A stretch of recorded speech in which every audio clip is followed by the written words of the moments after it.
Comenzamos con la segunda ponencia a cargo de la profesora Isabel Ruiz de la Peña. Voy a hacer una breve presentación. Doctora en Historia del Arte por la Universidad de Oviedo y profesora titular en el área de Historia del Arte de esta universidad desde el año 2007, donde desarrolla su labor docente e investigadora como miembro del grupo Investigación DocuLab, Laboratorio de Documentación Histórica. Ha ampliado su formación específica en Historia del Arte Medieval en sucesivas estancias de investigación predoctorales y postdoctorales, desarrolladas en Francia y Portugal. Sus líneas de investigación se adscriben al arte alto medieval y románico del noroeste hispano, con especial atención a los espacios y monumentos funerarios, así como a las artes suntuarias e imaginario vinculado a la construcción de la memoria de las élites sociales. Además de los artículos y capítulos del libro publicados, es autora única de 5 libros, que ha coordinado otro libro de divulgación sobre la Asturias medieval dirigido al público infantil y ha publicado el manual universitario Historia del Arte Medieval. Ha dirigido una tesis doctoral en el Departamento de Historia del Arte y Musicología de la Universidad de Oviedo en el año 2017 y en la actualidad dirige 3 y codirige una en dicho departamento. En el ámbito de la gestión y difusión del patrimonio ha participado en la revisión del catálogo arquitectónico de Oviedo y en el inventario catálogo de los bienes del tesoro artístico de interés para el Principado de Asturias, del que ha sido investigadora principal en los años 2013 y 2014. Asimismo, ha comisariado varias exposiciones, como Campus Vivo, Investigar en la Universidad, en el Museo Nacional de Ciencia y Tecnología de Coruña, impulsado por el FECIT CRUE y Migravit CRUE. La muerte del príncipe en la Edad Media, junto a María Teresa López de Guareño y Eloísa Ramírez. En el campo de la transferencia de la investigación ha liderado el proyecto europeo Night Spanish Team y es miembro permanente del número del Real Instituto de Estudios Asturianos y en el campo de la gestión universitaria ha sido directora del área de difusión y promoción de la investigación del Vicerrectorado de Investigación de la Universidad de Oviedo entre el año 2016 y 2021. Y ya sin más, le doy la palabra a la profesora y muchísimas gracias. Bueno, primero quiero dar las gracias a Rubén y a Raquel por haber organizado este ciclo de conferencias que me parece del máximo interés, aunque no he podido venir a algunas de ellas y, bueno, sobre todo por la invitación que siempre amablemente nos hacen a los exprofesores y exprofesoras de la universidad y que siempre estamos, por supuesto, dispuestas a colaborar. El tema de mi charla tiene que ver con la Cámara Santa de la Catedral de Oviedo. Por tanto, es un edificio, es una construcción muy conocida por todas las personas, yo creo aquí presentes, puesto que el interés está claro con la afluencia de público que tiene este ciclo de conferencias. Y también me gustaría hablar e incidir sobre la importancia que tiene no solamente la arquitectura, sino también la formación del tesoro regio como elemento de expresión del poder de la monarquía asturiana, no solamente de la monarquía, pero sobre todo de los reyes de Asturias, y también como un elemento de legitimación de ese poder, legitimador de ese poder, con una serie de ideas que probablemente algunas ya sean conocidas, pero me gustaría sobre todo insistir en una serie de cuestiones en las que conviene a veces reparar y reflexionar un poco más de lo que se ha hecho hasta ahora. Por lo tanto, si queremos empezar este recorrido o este pequeño viaje, tenemos que comentar partiendo de la condición de arte áulico, de arte de corte que tenemos, en la que se inscribe la Cámara Santa de la Catedral de Oviedo, ¿no? El arte de la corte y del Reino de Asturias más o menos se inscribe entre fines del siglo VIII y principios del siglo X, con el traslado de la capital de Oviedo a León, y tenemos que decir que sobre todo es un arte, por supuesto, áulico, un arte de corte, que es el conjunto de los edificios que nos han llegado hasta la actualidad. Se trata de construcciones no solamente religiosas, sino que había una gran cantidad de construcciones civiles, lo que pasa que no se han conservado en su mayor parte, y también, por supuesto, obras suntuarias, objetos suntuarios que formaban parte de esos tesoros de los que se están hablando en estas charlas precedentes y que, desde luego, constituían uno de los elementos más importantes de legitimación de ese poder de la monarquía asturiana.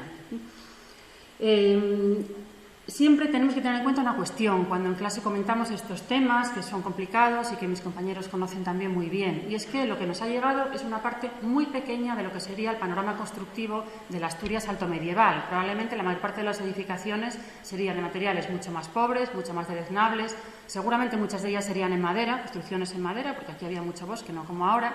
y por lo tanto nos llega lo mejor en un proceso de selección casi natural de la especie si hablamos de términos biológicos. Por lo tanto tenemos una parte muy pequeña, la parte más relevante, la parte más rica y la parte que lógicamente va a perpetuar y va a servir para expresar el poder de sus promotores.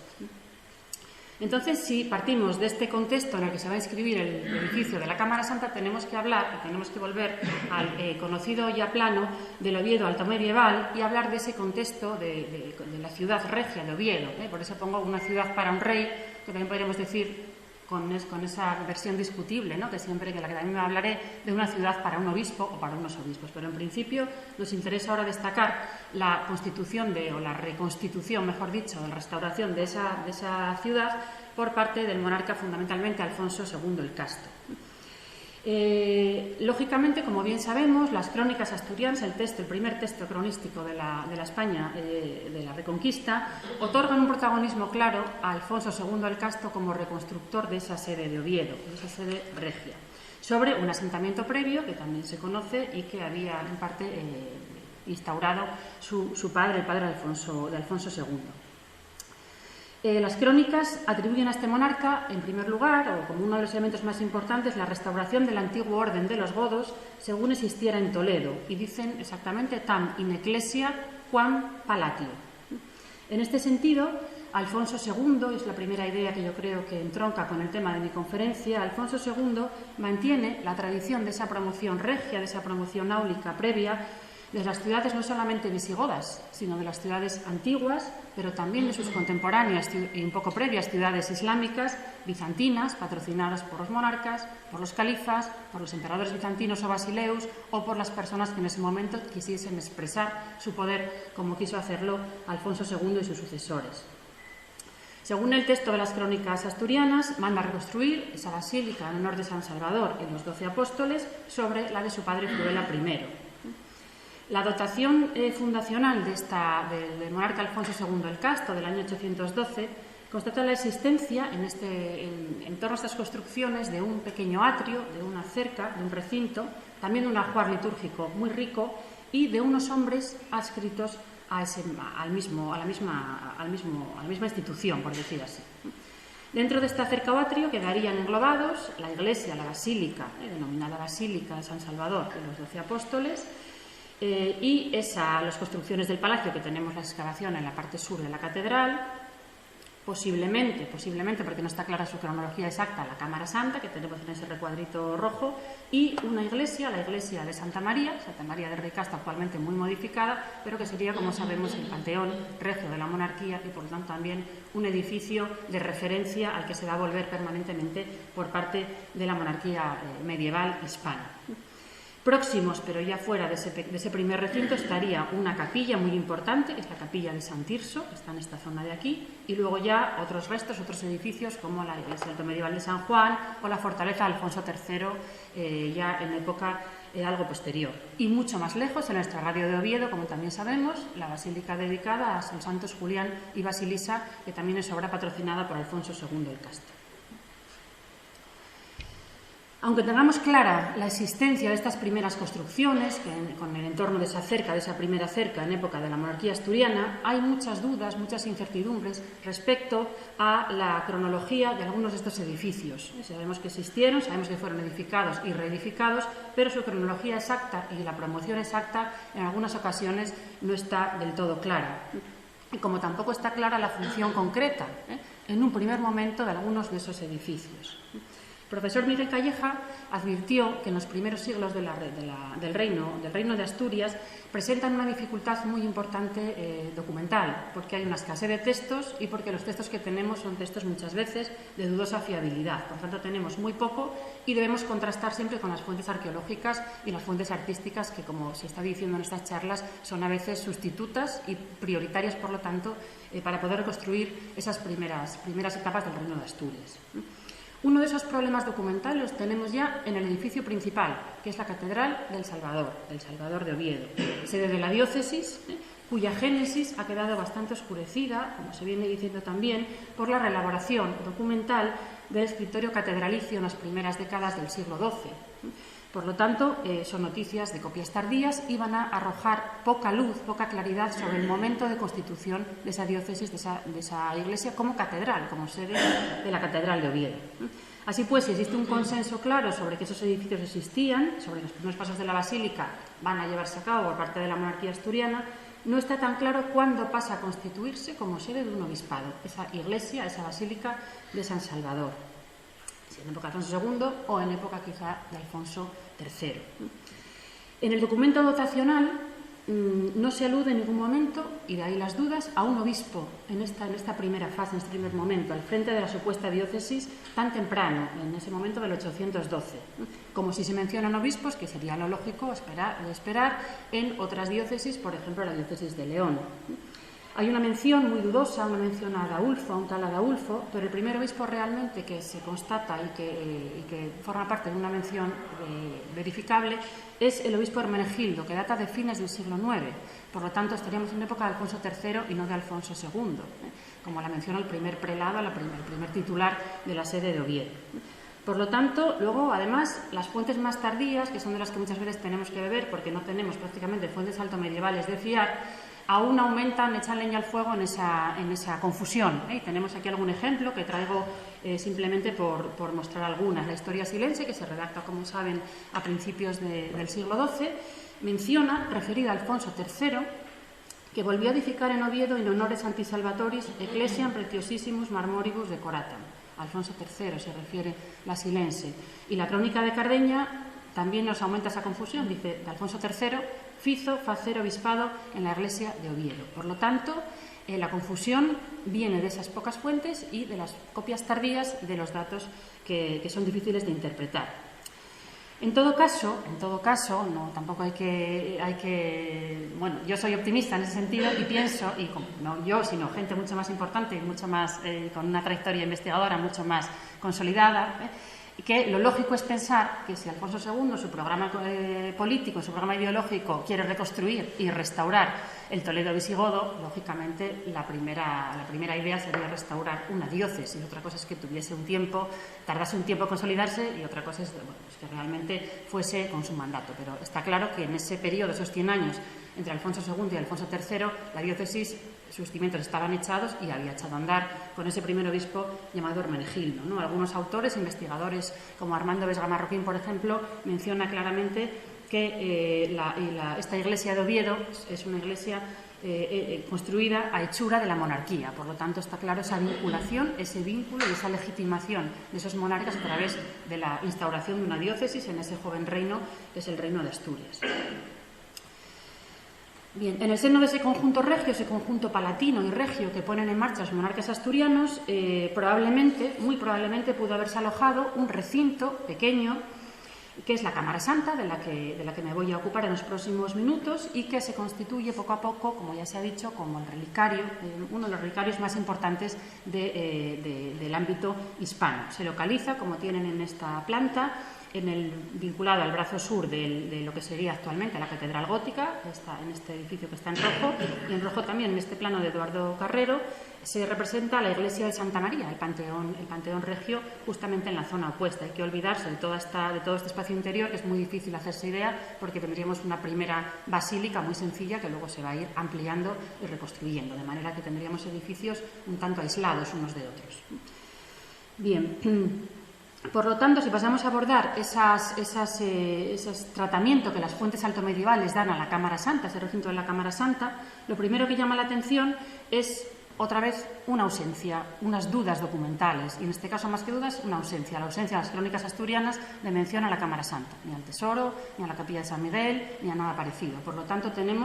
nos llama la atención, ha llamado la atención durante mucho tiempo a la historiografía, y se han dado diversas hipótesis sobre por qué las crónicas no mencionan la Cámara Santa, que sería un elemento fundamental y básico para afianzar esos primeros pasos del Reino de Asturias. Bien, pues vamos a ir viendo entonces una serie de cuestiones referidas a esta ausencia, y que tiene que ver mucho con las posibles funciones y posibles cronologías de este espacio, de esta Cámara Santa. La arquitectura de la Cámara Santa, todos seguramente que los que estamos aquí la conocemos y hemos estado varias veces, consta de 2 pisos. Aquí tienen la planta clásica de ida y vuelta, que solemos utilizar mucho porque sigue estando, desde mi punto de vista, sigue siendo de las más fiables o de las más expresivas. Es un espacio, un edificio pequeño de 2 plantas con una cripta en la parte inferior, la cripta llamada de Santa Leocadia, donde están los restos de los mártires cordobeses traídos a fines del siglo IX por Alfonso III, y luego un segundo piso que sería la capilla alta, la capilla de San Miguel, donde estaría el tesoro y donde se iría configurando poco a poco ese relicario que se traslada de unas partes a otras de la catedral, como se acaba de decir mi compañera Raquel Alonso, y que después, pues en el aspecto exterior, tendría más o menos una estructura de este tipo, parecida a lo que tenemos en pantalla. Las diferentes hipótesis o funciones que se van a dar a este espacio, a este recinto, porque no está claro del todo qué funciones se tendría, aunque sí que se podrían aproximar, pues en primer lugar, una de ellas es la emitida ya hace mucho tiempo por el profesor Helmut Slunk y seguida por el profesor Isidro Van Gottorviso, que son los que proponen que se tratase de una capilla, pongo entre interrogaciones por lo que ahora voy a decir, o de un oratorio palatino, y desde luego de un relicario, poco a poco, de un tesoro regio que se iría alimentando y fomentando con el paso del tiempo. ¿Por qué las crónicas entonces no mencionan la Cámara Santa, si se trataba de una capilla, de un oratorio, de un relicario regio? ¿Por qué no? Se va a mencionar, como se menciona, el acueducto, los palacios, los almacenes y otro tipo de estructuras, o la propia capilla de San Tirso. Muy probablemente las crónicas no aluden a este espacio porque se da por hecho que en un recinto áulico, que en un espacio que tiene una tradición constructiva ya de muchísimo tiempo atrás, el conjunto clásico era el espacio civil, el palacio y el recinto sagrado, el oratorio, la pequeña capilla, como estamos viendo en conjuntos más o menos contemporáneos, como puede ser la capilla palatina de Aquisgrán de Carlomagno, contemporánea de Alfonso II el Casto. Por lo tanto, esa omisión se puede deber simplemente a una asimilación de un espacio al que no se le da mayor importancia en este caso. Bien, ¿por qué pongo capilla entre interrogantes y por qué los investigadores previos han hablado de las dudas acerca de que fuese realmente una capilla regia? Pues se debe otra vez a una serie de menciones, a una mención sobre todo por parte de las crónicas, de la capella mea que Alfonso III atribuye a la iglesia de San Tirso, edificada por Alfonso II. A San Tirso se le llama capella. Por lo tanto, es muy posible, o dicen estos autores, que esa capilla fuera la iglesia de San Tirso, la iglesia de San Tirso actualmente, que es de época de Alfonso II, mientras que ese recinto de la Cámara Santa fuera más bien un oratorio, un espacio integrado, asimilado en ese conjunto palatino, de manera que no fuera realmente un lugar autónomo como sí era la iglesia de San Tirso. Bueno, es una posibilidad, me parece una hipótesis muy acertada y muy razonable, desde luego, aunque siempre esos términos en la documentación medieval tenemos que tener en cuenta que hay que cogerlos un poco con pinzas, porque no siempre responden realmente a lo que llamamos hoy capilla, o a lo que llamamos hoy oratorio, o a lo que llamamos hoy restauración, por ejemplo, o cualquier tipo de término que nos causa muchas veces muchos problemas, ¿no? Pero bueno, es una posibilidad que se señaló también en su día el profesor Serafín Moralejo, por cierto, y que conviene tener muy en cuenta. Está claro, de todas formas, que una de las funciones que tiene ese espacio es la de función martirial, espacio de martirium, de espacio martirial. La Cámara Santa adopta esta tipología, que es una tipología que ya es conocida también, que se pone en relación hace mucho tiempo con otro tipo de espacios previos, ya desde el siglo IV, V, VI, en zonas del territorio hispano y también en zonas del exterior. Está claro que era un espacio martirial, esa zona de cripta, que no estaba preparada en un primer momento para acoger multitudes de peregrinos, como luego va a pasar, un goteo constante de peregrinos, como luego se iba a pasar en el siglo XI, fines del siglo XI y en el siglo XII. Pero el espacio martirial es el espacio de referencia en esa cripta y tenemos ejemplos, que traigo alguno de ellos por hacernos una idea un poco de cómo sería en origen este espacio de Oviedo. Aquí tenemos uno de los que más se suele mencionar y los alumnos lo conocéis de sobra, ¿no? Que es el espacio martirial de la Alberca en Murcia, que es ya muy temprano, es tardo antiguo, paleocristiano, como queramos llamarlo, que es del siglo IV y que está excavado, conocido y tendría esta estructura según las reconstrucciones que se nos fueron dando a lo largo del tiempo. Hay otros ejemplos en la península ibérica, como el mausoleo de Favara o los mausoleos que tenemos aquí en pantalla, con 2 pisos también, con un piso de cripta, con una zona superior, una capilla superior más o menos, con una cubierta en este caso que se reconstruye, se aproxima más en fábrica, en bóvedas y no en madera, como probablemente sería la capilla nuestra, la Cámara Santa, pero tenemos ejemplos también fuera de la península ibérica, como el espacio martirial de Pécs, que está en Hungría, o como Marusinac, que es esta reconstrucción que tenemos en la zona de la derecha, que está en la zona de Dalmacia, y que son todos ellos pequeñas construcciones vinculadas a mártires, vinculadas a espacios funerarios martiriales, y que seguramente serían modelos que van a ir perpetuándose en el tiempo hasta llegar al siglo IX, o al siglo X, al siglo IX más bien, en el caso betense, para configurar esa capilla martirial, que es una de las funciones que lógicamente tuvo la Cámara Santa, con esa bóveda, esa cripta en la parte inferior, y que tiene mucho que ver con el mausoleo de la Alberca o el martirium de la Alberca en la zona sur, en la zona de Levante, en la zona de Murcia.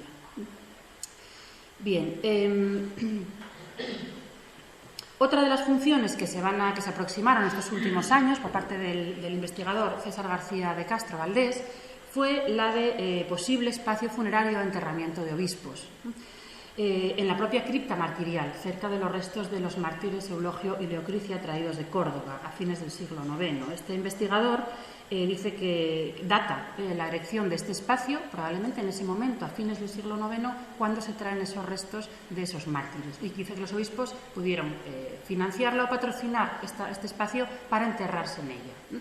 Bueno, esta hipótesis es compleja o es complicada de asimilar, puesto que en este momento estaba taxativamente prohibido el enterramiento en el interior de los espacios martiriales. Una cosa es que estuviera prohibido y otra cosa es que realmente no hubiera enterramientos, porque a veces vemos en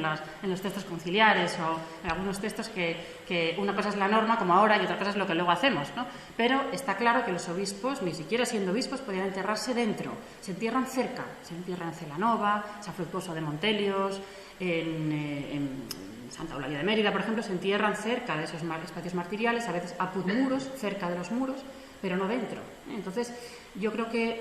que es arriesgado esta función, esta hipótesis es por lo menos arriesgada, aunque realmente también es interesante. Bien, estas funciones previas, la de espacio martirial, capilla, oratorio palatino, espacio de relicario, por supuesto, no son incompatibles entre sí, son funciones que pueden coexistir, que pueden convivir. Y es muy posible, como otra posibilidad, es posible que este espacio, este pequeño recinto oratorio, después fuera integrado, acabase siendo integrado como un oratorio, no tanto ya de la monarquía que tenía su capilla, sino un oratorio de los prelados, de los propios obispos, como oratorio privado dentro de ese conjunto catedralicio. Esto no es incompatible en absoluto con esa función martirial que seguía estando en esa zona de cripta y con el espacio de acogida de un relicario y de un tesoro sagrado que poco a poco se va a ir formando. Por lo tanto, funciones variadas, funciones no incompatibles, y lo que seguimos sin tener claro es exactamente el momento en el que se erige ese espacio de la Cámara Santa, ¿no? Porque no tenemos falta esa alusión documental y realmente arqueológicamente no se puede constatar. Lo que sí está claro en todo caso, tenemos muy claro simplemente por el plano ya que vemos aquí, es que la Cámara Santa va a ser el único elemento que pervive de la construcción altomedieval del conjunto de la Catedral de Oviedo y que condiciona en cierta manera condiciona algunas de las peculiaridades más importantes que tiene el conjunto de la catedral. ¿Por qué no tenemos una girola en época medieval, en época gótica? ¿No? Siempre lo comentamos en clase. Pues porque no hacía falta, porque tenemos un espacio con un espacio relicario y tesoro al que se entra por una zona, que es la zona en la que luego se erige esta torre tardogótica, la torre de la Catedral de Oviedo, y que hace de eje de comunicación con el transepto y directamente lleva a la cripta de Santa Leocadia. Por lo tanto, no nos hace falta el claustro, ¿no? Que está en la zona del claustro, no nos hace falta una girola, un espacio para guardar esas reliquias, porque tenemos ya un espacio autónomo, de manera que la Cámara Santa, arquitectónicamente, físicamente, es una pieza clave para luego configurar el crecimiento de todo el conjunto de la Catedral de Oviedo, ¿no? Y eso es una peculiaridad muy clara en nuestra catedral, que no tienen otras donde es una cripta u otros espacios más clásicos, por así decirlo. Bien, pues avanzando un poco, vamos a pasar a ver entonces, tenemos el espacio más o menos enmarcado, con sus paralelos, con sus posibles funciones, con las dudas sobre su cronología, y tenemos que ver entonces cómo se va formando ese tesoro regio y qué papel juega ese tesoro regio, y ese relicario más o menos en paralelo a la vez, en la legitimación dinástica y en la restauración cristiana, que va a mantener la tradición anterior, ¿no? desde época ya del principio de la época cristiana. Entonces, al margen de las hipótesis sobre la función de los edificios y sus posibles cronologías o fases constructivas, tenemos la certeza de que la Cámara Santa, ese espacio, ese recinto en época de la monarquía asturiana, alberga el tesoro de los reyes de Asturias, como en León o en Santiago, en otras zonas, en otras catedrales importantes, estaban situados en zonas altas, elevadas, protegidas muchas veces, sobre las bóvedas de algunas criptas en muchas ocasiones, y que tenemos una tipología y una práctica que se va a mantener y que no es nada nuevo, no hay nada nuevo bajo el sol, como decimos muchas veces, en este caso, con este modelo. Los reyes de Asturias, por lo tanto, mantienen una práctica, una tradición de donación de tesoros, que hacían ya los reyes visigodos que los precedieron y que hacían ya los monarcas bizantinos, los califas islámicos me apuran también en sus ámbitos también de corte, y otros muchos monarcas que van a mantener unas prácticas ya que se remontan a la época de Constantino. ¿Qué es lo que van a donar? ¿Qué tipo de piezas constituyen los tesoros regios en la Alta Edad Media cristiana desde el primer momento? Pues van a ser más o menos las piezas que van a aparecer repetidas en esos documentos de forma muy reiterada. Se donan coronas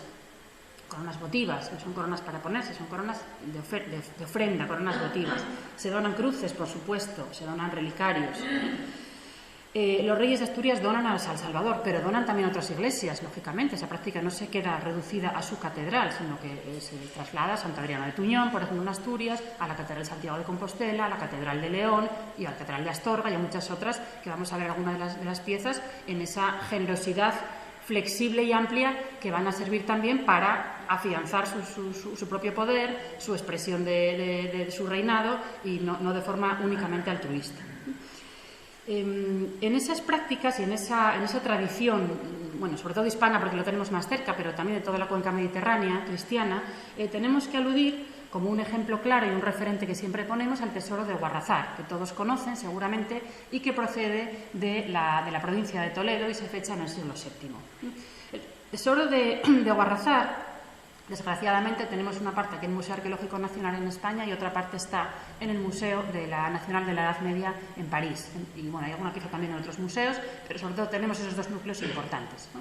Desde el punto de vista de la práctica de esas donaciones, aparte de Guarrazar, tenemos también otro tesoro, que es Torre Don Jimeno, que también se conservan, es menos rico que el de Guarrazar, pero también se conservan unas piezas muy similares, piezas también donadas por las élites sociales altomedievales y que van a tener una función muy parecida de legitimación, de expresión de poder, de diferenciación de los patrocinadores respecto al pueblo llano, por decirlo así, y además con un aspecto muy parecido, con un tipo de vocabulario artístico muy semejante.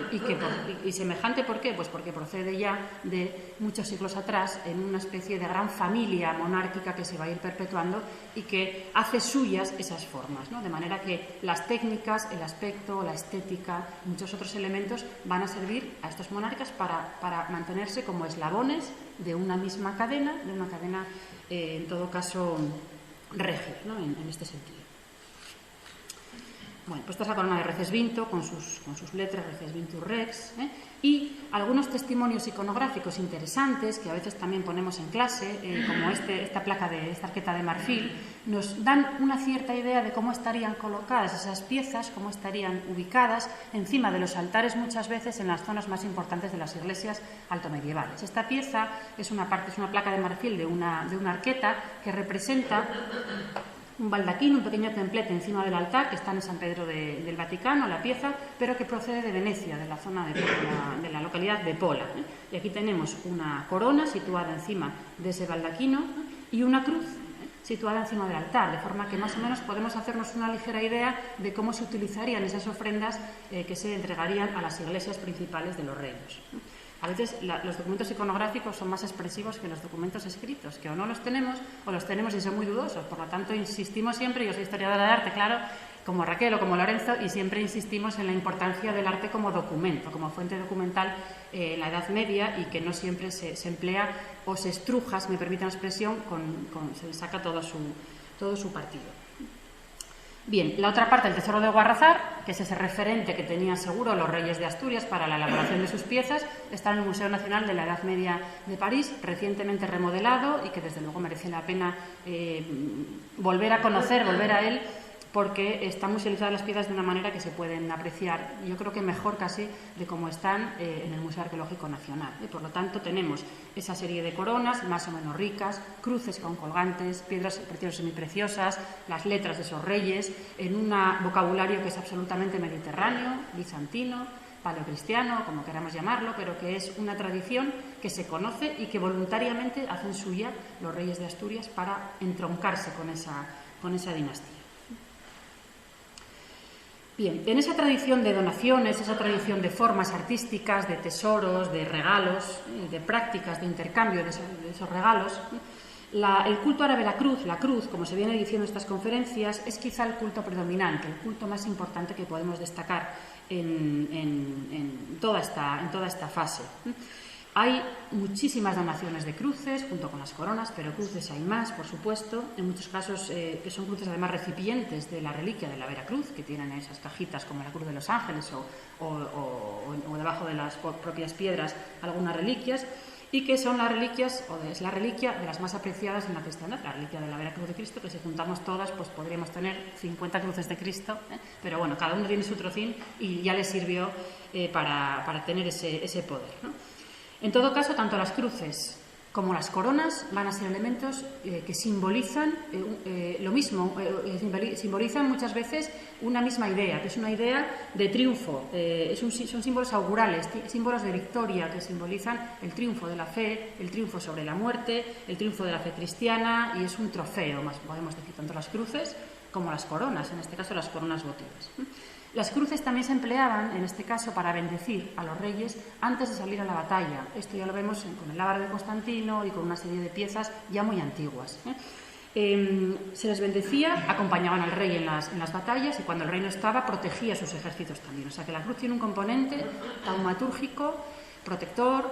no solamente piadoso, pero que protege. Ese elemento que protege es importante. Por tanto, se convierte en un signum, en una insignia regia también, siendo un símbolo cristiano, es una insignia regia de primer orden en este momento, ¿no? Y es un elemento identificador, legitimador y protector. O sea que son una serie de funciones que los reyes de Asturias desde luego hacen suyas y en las que participan estos tesoros. En este contexto tan amplio se inscribe la Cruz de los Ángeles, que no me voy a detener mucho en ella porque la conocemos muy bien, pero que sí es importante interpretarla con esas claves, me parece. Parece posible que esta cruz fuese donada o fuese ejecutada como un símbolo de la victoria del propio Alfonso II el Casto contra la amenaza de la desintegración del reino en este momento, en estos primeros años, como ya señaló en su momento Sánchez Albornoz, y también quizá como un acto de agradecimiento, una especie de acción de gracias de su vuelta al trono tras una serie de años separado del trono. En este caso, la cruz reforzaría o simbolizaría, expresaría el refuerzo de ese reino, la fortaleza de ese reino dentro de su programa político de restauración de la Toledo visigoda, podemos decir, ¿no? Y, desde luego, el símbolo de la cruz sería un símbolo claro de legitimidad del reino asturiano. Aparte de estas cuestiones de carácter simbólico, desde el punto de vista material, técnico, de los materiales que se emplean en la Cruz de los Ángeles, tenemos nuevamente que remitir a un pasado en la antigüedad. En la antigüedad clásica, por los materiales, por las técnicas también de construcción o de ejecución, pero sobre todo de una tarda antigüedad o de un ámbito cristiano alto medieval ya muy temprano. El impulso regio está claro en esta pieza porque es una pieza muy rica, pero es que además las técnicas de orfebrería, las filigranas, los granulados, los cabujones, los engastes, van a ser técnicas conocidas, utilizadas, familiares a los reyes de Asturias. Por lo tanto, van a retomarlas, van a hacer las suyas también para ofrecer esas piezas y formar parte de esa gran familia. Bien, además de estas cuestiones sobre técnicas que ya se conocen y técnicas que se van a ir repitiendo, un elemento que decimos también, comentamos mucho en clase o en charlas, o bueno, que a mí me parece de lo más interesante y a mis compañeros de alta edad media seguramente también, es la práctica habitual de la reutilización de las piezas, ¿no? No solamente las cruces de Oviedo, sino las cruces altomedievales, la cruz de Desiderio, las cruces de las bueno, todas las cruces altomedievales europeas, cruces, arquetas, placas de marfil, tienen muchas veces elementos reutilizados paganos, elementos clásicos. La Cruz de los Ángeles tiene una serie tiene un camafeo, que está reproducido después de las destrucciones, pero tiene también una serie de detalles con temas mitológicos, con temas con temas paganos, lógicamente, porque formaban parte del tesoro del monarca y él las dona para nada menos que para colocarlas en una cruz como esta, una cruz que tenía cajita relicario, que tenía una serie de funciones de máxima importancia en el culto cristiano, y son piezas paganas en un elemento cristiano. ¿Por qué? Porque puede más ese prestigio de lo antiguo y ese pertenecer a una familia imperial, regia, ya sea clásica, pagana, ya sea cristiana, que el origen pagano que tengan las piezas, ¿no? Es una cosa menor en este caso, porque las piezas tenían ese prestigio por lo antiguo y porque destacaban, ¿no?, sobre el resto de las personas. Con lo cual, ese elemento de reutilización también yo lo considero otro elemento más de legitimación de la expresión del poder de estos monarcas, ¿no? Pero si nos gusta mucho la cruz por el anverso, porque es preciosa y por muy reconstruida que esté, se decidió reconstruir, como preguntaban antes, de una forma muy polémica, pero al final se quiso devolver el aspecto original. El elemento más interesante históricamente de la cruz está por el reverso, está por la parte que no se ve, que es la inscripción soldada en letras de oro que recorre todos los brazos de la cruz y que en la restauración se pudo más o menos reconstruir y tenemos en pantalla, ¿no? Bueno, la traducción es la de Diego Santos, que a mí es la que más me gusta y la que solemos utilizar siempre porque eran fuera de serie y homenajeamos siempre que podemos, ¿no?, los colegas en este tipo de charlas. Y en esa inscripción se hace referencia a Alfonso II el Casto con una expresión que está ahí en naranja, que es siervo de Cristo. Servus Christi, es el siervo de Cristo, ¿eh? Es importante porque esta era la manera de cómo se vinculaban los monjes visigodos. Hay que acordarse de esa vinculación, de ese bagaje cultural y religioso que tenía Alfonso II en esa formación visigoda, monacal, del monacato visigodo, y así se llamaban ellos mismos, los monjes visigodos, cuando hacían ceremonias de exaltación de la cruz, siervo de Cristo. Y el rey quiere denominarse así, en este caso también, para vincularse a esa formación, a esa gran espiritualidad que tenía el monarca, y por eso pues se reconoce con ese calificativo. Bien, esta cruz, además, esta cruz desnuda, esta cruz anicónica, sin la figura del crucificado, lógicamente la conocemos y aparece con una tipología diferente, con una tipología de cruz latina, en la pintura, en el ciclo pictórico de San Julián de los Prados. Muy lejos de la corte, en el extrarradio de Oviedo, pero desde luego con ese lugar predominante, prioritario, que por supuesto de forma excelente Lorenzo Arias, mi compañero, ha estudiado durante muchas décadas su ciclo pictórico, ¿no? Entonces tenemos esa misma cruz en cruz anicónica, junto a una serie de arquitecturas ilusionistas pintadas que aluden otra vez al mundo clásico, esa legitimación nuevamente que se vincula a través de la iconografía clásica. En un estadio intermedio entre el mundo clásico, lo que sería casi Pompeya, clásico pagano, y en la monarquía asturiana estarían, por ejemplo, los mosaicos del siglo VI, de patrocinio imperial, de Justiniano, de San Apolinar Nuevo de Rávena, que tienen en pantalla, y que son exactamente lo mismo en mosaico, en lugar de en pintura, porque era más rico y esto era más pobre. Esas arquitecturas con cortinas, con arquerías, con ese tipo de tejados, y que aluden en todo caso a esa Jerusalén celeste. Entonces el Dios escondido de la cruz anicónica se complementa con esas arquitecturas de la Jerusalén celeste, cuyos estadios intermedios podemos ir rastreando por una serie de edificios, fuentes iconográficas, marfiles, mosaicos en Túnez, en el norte de África, en muchísimos sitios, hasta llegar a la monarquía asturiana y luego seguir en el mundo carolingio y en otras muchas, en miniatura, por supuesto, y en otros muchos soportes iconográficos. Con lo cual, ese hilo conductor está muy claro, con más o menos destreza, con más o menos riqueza, pero está muy claro también como elemento que hacen suyo los reyes de Asturias. Bien,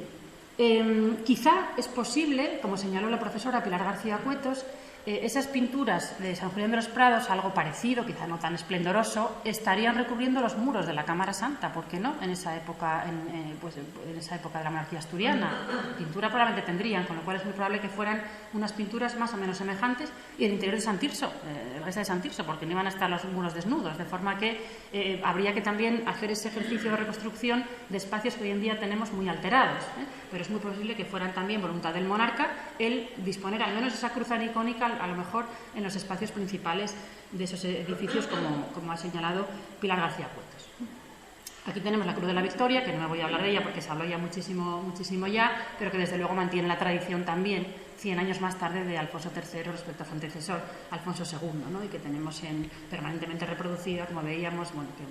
fascinante lo que nos presentó Raquel, en todo tipo de soportes, ¿no? Ha habido sí por haber, y para creyentes y no creyentes, y que la hacemos nuestra siempre, ¿no? Entonces, este sería esa donación principal. Pero Alfonso III, en su donación a la Catedral de Oviedo, dona muchas más cosas, dona muchas más ofrendas.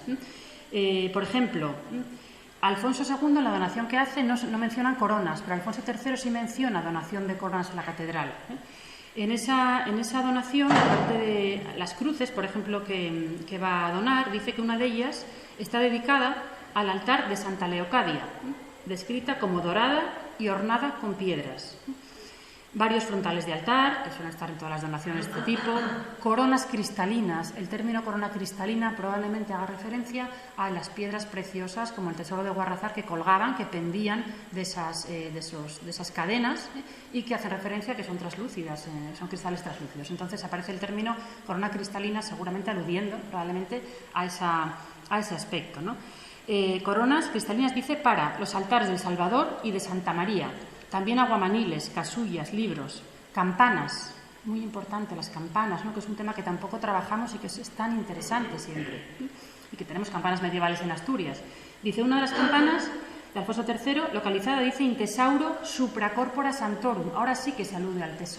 tesoro encima de los cuerpos de los santos, es decir, la Cámara Santa, ¿no? Una campana, la donación de campanas como elementos ricos, costosos, campanas de bronce fundidas seguramente, ¿no? Bueno, y también se menciona la donación de Alfonso III en ese conjunto de piezas que van a afianzar su poder, dípticos, varios dípticos de marfil. Probablemente serían dípticos parecidos al díptico de Arobindo que tenemos aquí, y que probablemente se expone siempre, o siempre se propone como un ejemplo, como un claro paralelo iconográfico de las jambas de San Miguel de Lillo, y que serían piezas familiares también muy conocidas y muy poseídas por los reyes, por los monarcas de la cristiandad occidental, altomedievales, como en este caso el de Arobindo del siglo VI, pero bueno, pues habría bizantinos, anteriores, posteriores y de muchas otras épocas. Por lo tanto, un conjunto, una donación muy rica, en la que aparecen las coronas que se diferencian de la donación de Alfonso II, y aparecen los dípticos de marfil, como puede ser este que está en el museo precisamente de la Edad Media de París también. Bueno, como decía antes, los monarcas, Alfonso III y otros muchos, no donan solo a Oviedo, donan a la Catedral de Santiago de Compostela, esta cruz que desgraciadamente ha desaparecido. Tenemos esta fotografía, y que la tipología es la misma que la de la Cruz de los Ángeles, la Cruz de Santiago, donada en el año 874. Pero otros monarcas, probablemente, por ejemplo, Ordoño II, donaron otras cruces muy semejantes, muy parecidas, más o menos ricas a la Cruz de los Ángeles, pero de esa misma tipología. Tiempo después, en este caso, a el templo de Santiago de Peñalba, que se conserva en el Museo Arqueológico de León, y que es una auténtica maravilla también. O sea que tenemos muchos ejemplos fuera de Asturias que mantienen también esa tradición que esos reyes van a perpetuar. Ese tesoro se acaba de afianzar en el final de sus tiempos, de la monarquía asturiana, no es esa primera fase del tesoro, podemos decir. Se acaba de afianzar con algunas otras donaciones, como la caja de las agatas, ya en torno al límite del 910, por Fruela II y Nunilo, a la Catedral de Oviedo. En este solero pues está la inscripción que nos lo dice, que nos lo cuenta, que es la parte de la tapa, la parte de abajo que está empujada. Y luego Alfonso III y Jimena habían donado también a la Catedral de Astorga esta arqueta, que se parece mucho a la caja de las ágatas en forma, en estructura, que es la arqueta de San Genario, obispo de Astorga, pero que no tiene las calcedonia, las ágatas que recubren la caja nuestra, la caja de Oviedo, que es más rica, desde luego. Bien, las noticias nuevamente sobre la composición del relicario de San Salvador por los reyes de Asturias son noticias casi siempre tardías, casi siempre de refacturas posteriores y que desde luego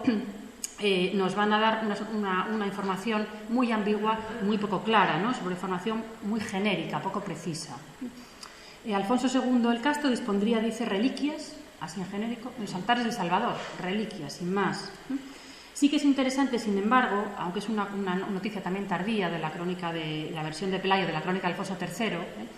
III, la traída de las reliquias de Santa Eulalia de Mérida desde Santianes de Pravia, donde había sido llevado el rey Silo, a la Cámara Santa por Alfonso II el Casto. Y más interesante aún no son las reliquias en sí, sino la forma en que como se describe la arqueta de Santa Eulalia, una arqueta primitiva de Santa Eulalia, que estaría colgada con unas cadenas encima del arca, encima de la primera arca santa, de un arca en la cámara santa, colgada de unas cadenas, con lo cual nos haría una cierta idea del aspecto que tendría ese tesoro en sus primeros tiempos, ¿no? Con arquetas colgadas, como cruces colgadas y como lámparas, como candelabros, muy abigarrado, ¿no? Como lo vemos ahora de una forma un poco aséptica, un poco fría, ¿no? en algunas ocasiones. Con lo cual tendríamos esas noticias ambiguas, pero que sí, extrayendo poco a poco el jugo que tenemos que extraer de esa manera, pues podríamos ir viendo más o menos, teniendo una imagen más o menos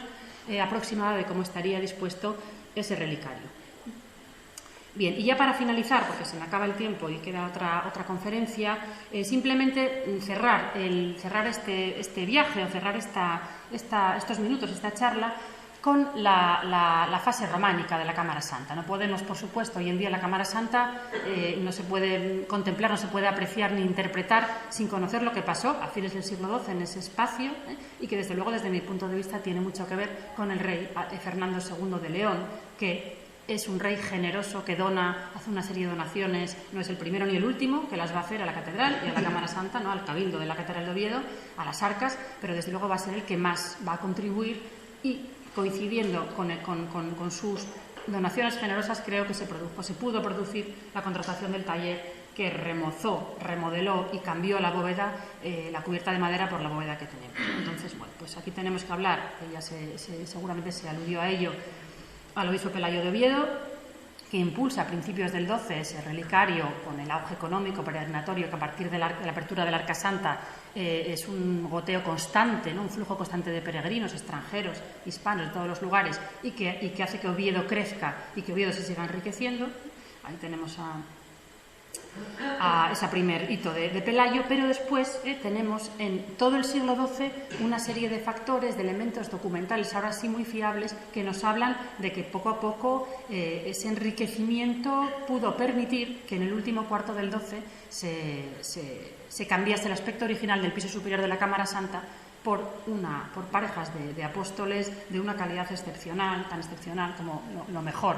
que tendríamos en la península ibérica a fines del XII, ¿no?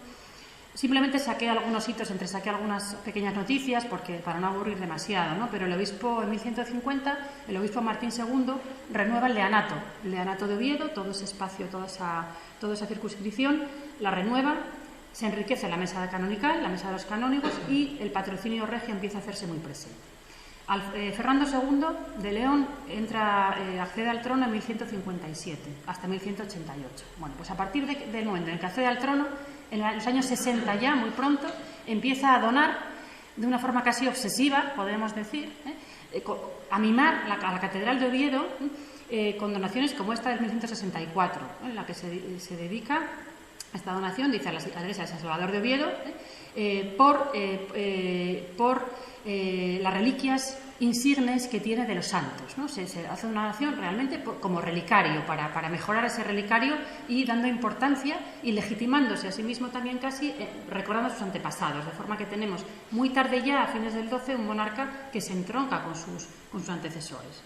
Aquí lo tenemos en la imagen del tumbo, en estas fotografías que son de Carlos de Posada, que le agradezco muchísimo siempre la amabilidad de darnos estas fotos tan maravillosas de la Cámara Santa ya restaurada hace unos años, ¿no? Bien, y lo que se produce es esa transformación de la cubierta de madera que tiene en la planta de la izquierda por una cubierta abovedada y la labor escultórica no solo del apostolado, sino de los capiteles, de los intradoses de los arcos, de los sofitos, de los aleros, de los pedestales, de los supedáneos, de muchísimos elementos que no solo son los apóstoles, sino que hablan de un vocabulario muy complejo. No me voy a meter ahora en esto, claro, pero de un vocabulario incluso que entronca con la mitología clásica. Tenemos atlantes como soportes de columnas y tenemos todo un ciclo religioso también, ¿no? Pero está claro que en esos últimos años, último cuarto del siglo XII, Fernando II permite esa reforma que le da la forma realmente actual que tiene la Cámara Santa cuando entramos a verla, ¿no? Porque lo de abajo es muy sencillo, muy modesto, la parte más antigua que pervivió, y la parte de la reforma es la que realmente a la gente le impresiona. Bueno, una fotografía que traigo más que nada de detalles porque se vea la expresividad, la gestualidad que ya tienen estas figuras que son muy tardías.